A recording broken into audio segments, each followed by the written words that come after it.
मई को देश भर में नीट की परीक्षा हुई, जिसका पेपर लीक हो गया है और अब पुष्टि होने के बाद एनटीए ने 12 मई को परीक्षा रद्द कर दी। नासिक, केरलम, जयपुर और सीकर से होते हुए इस पेपर लीक के तार आखिरकार बिहार से भी जुड़ गए, जिसके बाद एक बार फिर बिहार में इसको लेकर हड़कंप मचा है। पुलिस कई शहरों में ताबड़तोड़ छापेमारी कर रही है, संदिग्ध की तलाश की जा रही है। नीट के दुश्मन का बिहार कनेक्शन आने के बाद पुलिस ने अब तक अलग अलग जगहों से 7 संदिग्धों को गिरफ्तार भी किया है, जिसमें सबसे ज्यादा नालंदा से हैं। इस कांड का मास्टरमाइंड माना जा रहा उज्जवल कुमार उर्फ राजा बाबू भी नालंदा के पावापुरी मेडिकल कॉलेज का ही छात्र है, जो फिलहाल फरार है। पुलिस ने हॉस्टल में उससे कमरे की तलाशी ली, लेकिन कुछ भी नहीं मिला। एक दूसरा आरोपी अवधेश, जो पहले से ही पुलिस की गिरफ्त में है, पुलिस ने उसके भी कमरे की तलाशी ली। इसके अलावा पुलिस कई अन्य जगहों पर भी छापेमारी कर रही है।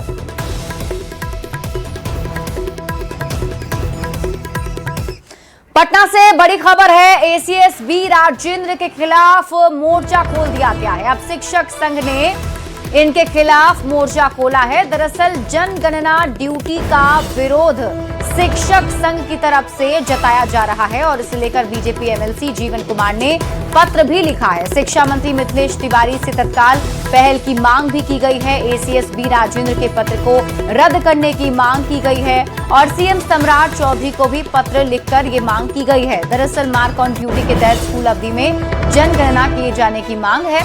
एसीएस के आदेश को तुगलकी फरमान बताया गया। स्कूल अवधि में पढ़ाई और स्कूल अवधि से पहले और बाद में जनगणना का आदेश मिला है। अब शिक्षक संघ ने 24 घंटे का अल्टीमेटम दिया है।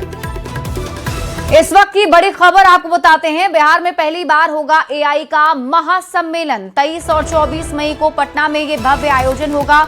ऊर्जा ऑडिटोरियम में एआई जगत के सभी बड़े चेहरे जुटेंगे। देश भर से करीब 2000 से ज्यादा प्रतिनिधि इसमें शामिल होंगे। देश और बिहार के कई महत्वपूर्ण लोग इसमें शिरकत करने वाले हैं। तकनीक और रोजगार के नए अवसरों पर भी मंथन किया जाएगा। तो इस वक्त की बड़ी खबर आपको बता रहे हैं, पहली बार बिहार में ये एआई को लेकर के कार्यक्रम जो है वो होने जा रहा है। और अब बात लॉ एंड ऑर्डर की कर लेते हैं।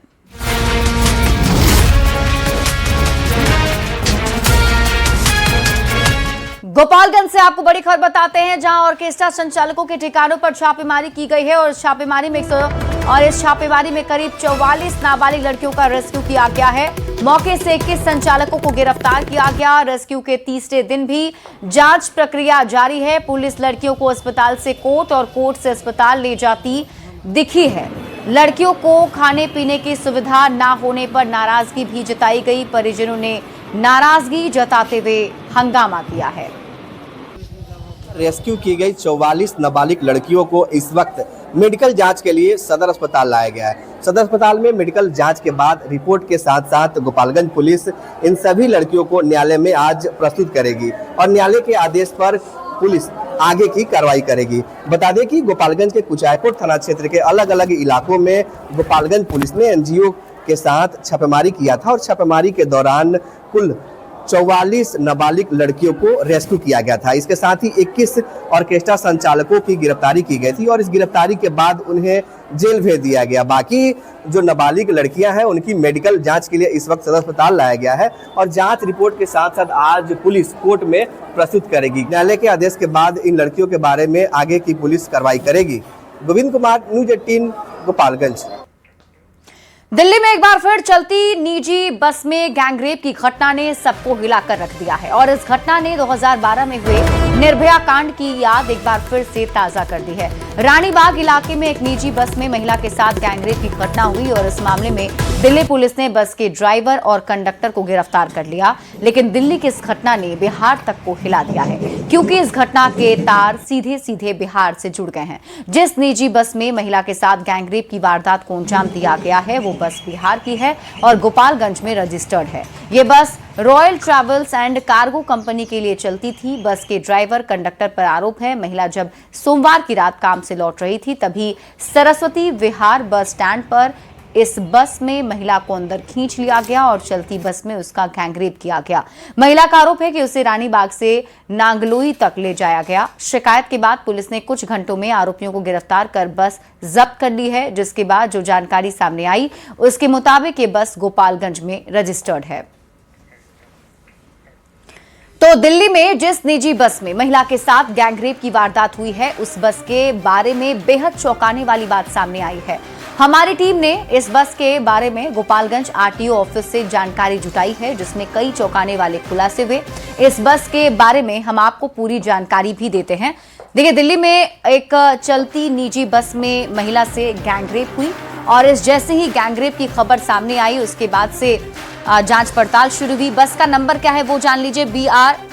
बिहार नंबर की गाड़ी है, जिसमें बताया जा रहा है कि सरस्वती बिहार बस स्टैंड से रानीबाग और नांगलोई के बीच में इस वारदात को अंजाम दिया गया है।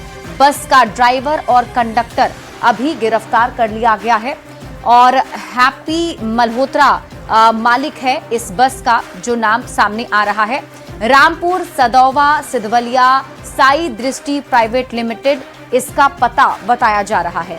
इसके साथ ही आपको बताते हैं इसे खुलासा क्या हुआ है। देखिए, 4 लाख रुपए का फाइन ऑलरेडी इस पर था। इंश्योरेंस, प्रदूषण, ओवरलोड और ओवर स्पीड के चार्जेस पहले से ही इस बस पर थे। 3 लाख का जुर्माना अभी बाकी ही है इस बस पर। यूपी सरकार की ट्रांसपोर्ट ने ये जुर्माना इस बस पर लगाया था।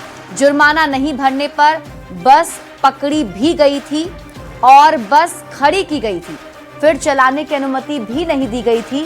लेकिन फिर भी आप देखें कि ये सब कुछ सिर्फ कागज पर हो रहा था। बस ऐसी दौड़ती हुई दिख रही थी और इसी बस में गैंगरेप की घटना को अंजाम दिया गया।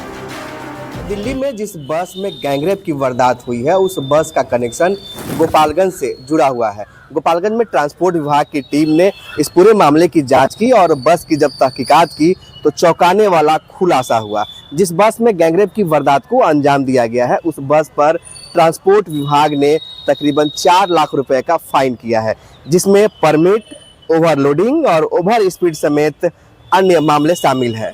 और बस को डिजिटली रूप से इम्पाउंड किया गया, यानी कि बस को सड़क पर चलाने की अनुमति परिवहन विभाग ने नहीं दी है। जब तक जुर्माना राशि जमा नहीं किया जाता है तब तक बस को चलाने के लिए अनुमति नहीं दी। लेकिन परिवहन विभाग की सेटिंग के जरिए इस बस को बिहार से दिल्ली तक चलाया जा रहा था। जो बस है उसका मालिक गोपालगंज के सिद्धौलिया थाना क्षेत्र के रामपुर सदौवा का रहने वाला है और हैप्पी मल्होत्रा बताया जा रहा है। साई दृष्टि प्राइवेट लिमिटेड के नाम से ये बस चल रही थी और बस पर पहले से ही तकरीबन 4 लाख रुपए का जुर्माना लगाया गया था और बस को डिजिटली रूप से इम्पाउंड किया गया था। बावजूद इसके बस का संचालन बिहार से दिल्ली के लिए टूरिस्ट परमिट के रूप में किया जा रहा था। ऐसे में इस वारदात के बाद दिल्ली पुलिस ने गोपालगंज के परिवहन विभाग से भी संपर्क किया है और बस से संबंधित सारे रिकॉर्ड मांगे हैं। देखना होगा कि इस तरह के बसों के परिचालन पर बिहार सरकार, परिवहन विभाग और संबंधित विभाग क्या कुछ कार्रवाई कर पाता है। गोविंद कुमार, न्यूज़ 18, गोपालगंज। दिल्ली से बड़ी खबर मिल रही है। प्रधानमंत्री मोदी से मिले हैं ब्रिक्स देशों के विदेश मंत्री। आवास पर ब्रिक्स विदेश मंत्रियों के साथ बैठक हुई है। ईरानी विदेश मंत्री अरागची भी प्रधानमंत्री मोदी से मिले हैं। यूएसए जंग के बीच दिल्ली पहुंचे हैं ईरानी विदेश मंत्री अब्बास अरागची, जिनकी मुलाकात प्रधानमंत्री नरेंद्र मोदी से हुई है। तो ये तस्वीर भी आप देखिए, ब्रिक्स देशों के जो विदेश मंत्री हैं, आज उनकी मुलाकात प्रधानमंत्री नरेंद्र मोदी से हुई, जिसमें सबसे खास ईरान के विदेश मंत्री रहे, जिनकी मुलाकात पीएम मोदी से हुई है। चुनाव आयोग ने किया एसआईआर के तीसरे फेज का ऐलान, यानी अब चुनाव आयोग की तरफ से एसआईआर के तीसरे फेज की शुरुआत कर दी जाएगी। 16 राज्यों और 3 केंद्र शासित प्रदेशों में ये एसआईआर होगा। ईसी ने चरणबद्ध तरीके से एसआईआर के आदेश दे दिए हैं। ये राज्य हैं मिजोरम, महाराष्ट्र, पंजाब में एसआईआर की घोषणा की गई है। ओडिशा, सिक्किम, मणिपुर, दिल्ली में भी एसआईआर होगा। जम्मू कश्मीर, हिमाचल प्रदेश और लद्दाख में भी बाद में एसआईआर होगा। और सीसी ज्ञानेश कुमार ने एसआईआर के तीसरे चरण में भागीदारी की अपील लोगों से की है।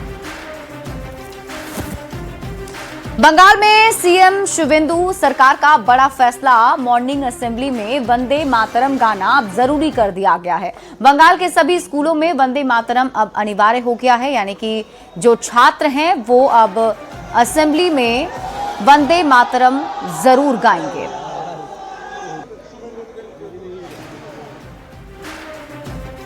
चीनी के निर्यात पर सरकार ने बैन लगाया है। सफेद और रिफाइंड चीनी के निर्यात पर तत्काल रोक लगा दी गई है।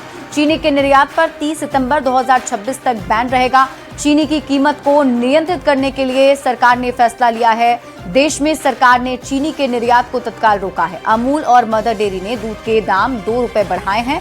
पंजाब में वेरका ने भी दूध के दाम 2 रुपए बढ़ा दिए हैं।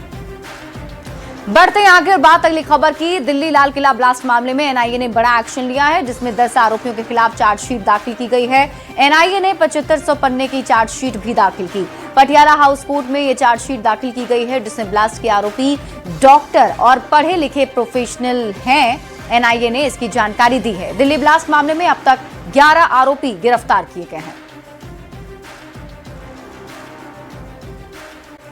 और ट्रंप और शी जिनपिंग की मुलाकात हुई है। ट्रंप के साथ 17 यूएस कंपनियों के सीईओ मौजूद रहे।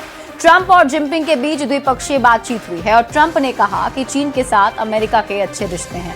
शी जिनपिंग एक महान नेता हैं। मजबूत रिश्तों से दोनों देशों को फायदा होगा। हम चीन के सहयोगी, प्रतिद्वंदी नहीं। वहीं जिनपिंग बोले, हम मिलकर दुनिया में बदलाव करेंगे। हमारे बीच मतभेद से ज्यादा साझा हित, अहम मुद्दों पर गंभीरता से चर्चा करेंगे।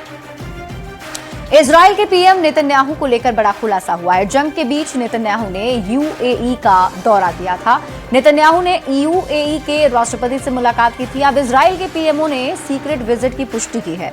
मोसाद चीफ भी जंग के दौरान 2 बार यूएई गए थे। दावा, इजराइल यूएई संबंधों में ये ऐतिहासिक ब्रेक थ्रू बताया जा रहा है। और अब आपको खबरें कारोबार से जुड़ी हुई दिखाते हैं।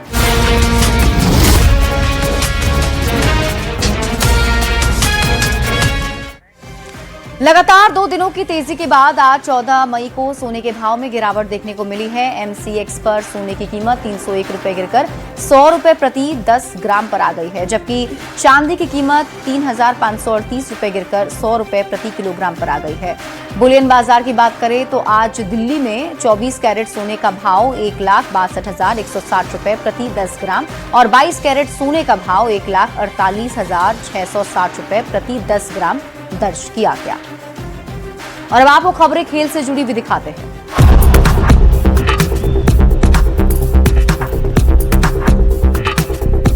आज आईपीएल 2026 के 74 में से 58वां मुकाबला खेला जाएगा और इस मुकाबले में मुंबई इंडियंस और पंजाब किंग्स आमने सामने होंगे। आज का ये मुकाबला हिमाचल प्रदेश के धर्मशाला में खेला जाएगा। पंजाब, जिसने सीजन की शुरुआत 7 मैचों में जीत हासिल करते हुए की थी, लगातार 4 हार झेलने के बाद हार के सिलसिले को रोकना चाहेगा ताकि प्लेऑफ में जगह पक्की कर सके। मुंबई, जो पहले ही क्वालिफाई करने की दौड़ से बाहर हो चुकी है, अपना सम्मान बचाने के लिए आगे आने वाले मैच में अपने विरोधियों के लिए मुश्किलें खड़ी करने की कोशिश करेगी। तो हम आपको बता दें कि आज का ये मुकाबला काफी दिलचस्प और रोमांच भरा हुआ देखने को मिल सकता है, क्योंकि दोनों ही टीम आमने सामने आने वाली है और लगातार 4 मैच हारने के बाद आज जरूर पंजाब किंग्स की तरफ से कोशिश होगी कि ये मैच अपने नाम किया जाए। हालांकि मुंबई इंडियंस भी अपनी पूरी ताकत लगाएगी ताकि ये मैच उनके नाम हो जाए।